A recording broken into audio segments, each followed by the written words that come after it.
Okay, so dito naman sa example na 'to is meron tayong function. So ang function natin dito is to double yung number na ibibigay sa atin, okay? So ang gagawin ngayon natin is of course una mayroon tayong variable na number which is 10 and then ipi-print natin yung original number. For example ganito, yung original number 10.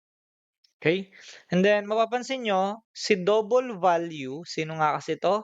Ito yung mismong function natin. Anong trabaho niya? To multiply yung value na ire-receive natin. Ido-double lang natin yung 10, okay? So mapapansin niyo dito meron tayong reference. Ibig sabihin itong si number na variable natin kinukuha natin yung address.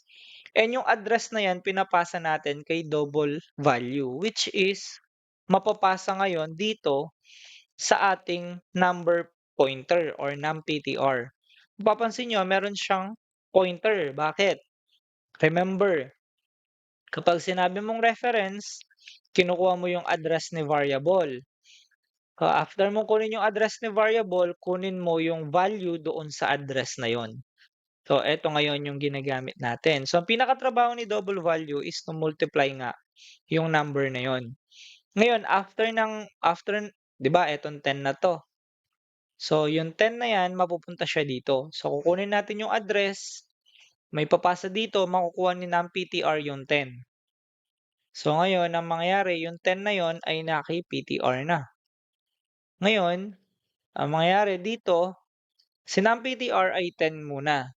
Pero ang ginawa natin dito ay 10 multiply by 2 is equals to 20. So, si 20 ngayon, mapupunta na siya dito. Yan. So, ire-return natin yung 20 na yan dito sa mismong cout natin dito. So, ibabalik siya kay number, then sa number tatawagin natin siya dito. Kaya yung output natin dito is original number ay 10 at ang double number ay 20. So, yun yung purpose ng formula na 'to.